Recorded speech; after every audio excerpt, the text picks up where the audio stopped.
is here again for another movie review. Today, I am reviewing 21 Jump Street, which I unfortunately didn't get to see until today is Sunday, but as I always say, better late than never. 21 Jump Street is based on a show that starred Johnny Depp and a couple of people I don't remember, but it basically launched Johnny Depp's career, and it was about a group of cops that go undercover in high school and solve crimes. Sounds shitty, I know. When I first heard they were making a movie based on 21 Jump Street, I was like, really, Hollywood?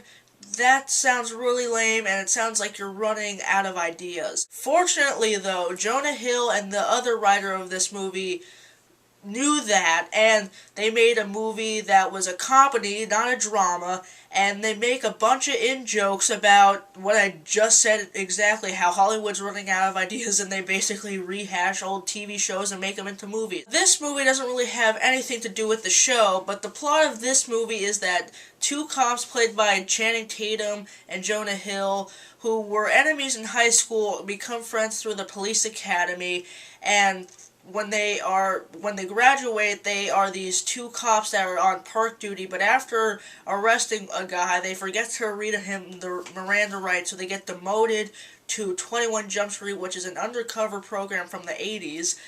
Get it? And they have to infiltrate a high school to find who's supplying this new synthetic drug. The thing that really sells this movie is the super strong bromance between Jonah Hill and Channing Tatum. I mean, their bromance is probably as strong as Jason Segel's and Paul Rudd's was from I Love You Man. Honestly, I want to see an I Love You Philip Morris sequel with these two guys. Their bromance is so strong, which is really funny considering that Channing Tatum and Jonah Hill are like two opposites. Channing Tatum was like Mila Kunis, and Jonah Hill was Judi Dench. It really shouldn't work, but it does. The relationship between the two make really funny comedy and actually makes you root for them, which is something you don't always get in comedy when, sometimes the characters are assholes and you don't really care what happens to them.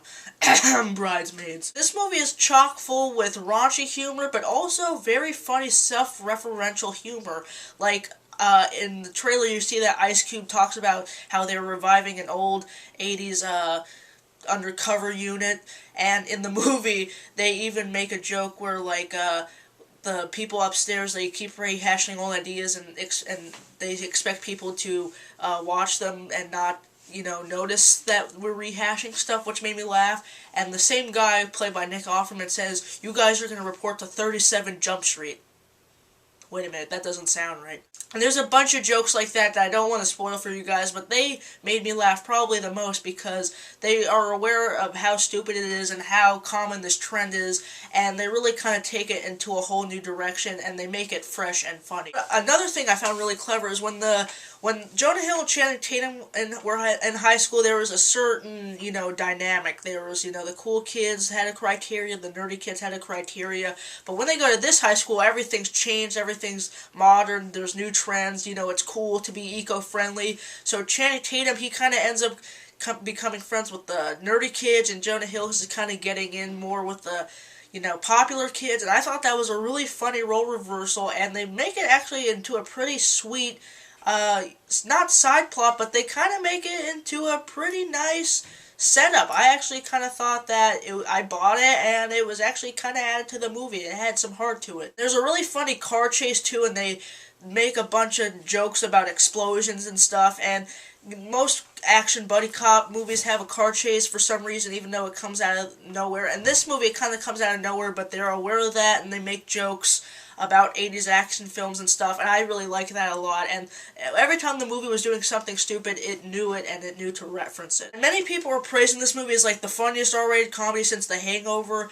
Personally, I didn't think it was as funny as that, and there's a lot of problems that I had with it. One is that there would be a period where you're getting a lot of laughs, like the crowd was really liking it, and then you'll get like a 15-minute period where there's kind of like some chuckles here and there, but nothing really like guffaw-like, it's kind of inconsistent. Like there'll be like a rough patch, then like a high patch, and a rough patch, and then it's dragging, and it wasn't really consistent. I would probably say the funniest scene in this movie is when they take the drug, and Rob Riggle, who's a creepy kind of gym coach, catches them and they're hallucinating. That was personally to me the funniest scene in the movie, and you're really excited to see what's next, and then after that it's kind of like a slow period and like, oh, that's kind of boring. That's kind of a letdown. The whole movie is basically, Channing Tatum and Jonah Hill's relationship, and then the last 15 minutes is this big action set piece, which I enjoyed, but it kind of took away from the energy that it had before, and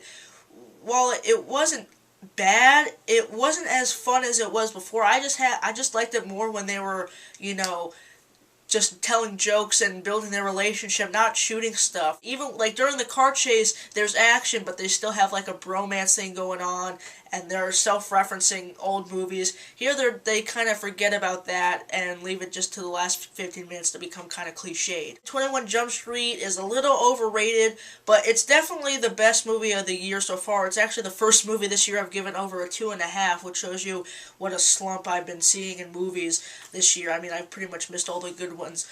But I'm going to give 21 Jump Street 3.5 stars out of 5. What it is, I'll tell you exactly what it is. It's a fun time at the movies, nothing more, nothing less. It's not like a comedy classic like The Hangover or like an Office Space or even a Superbad.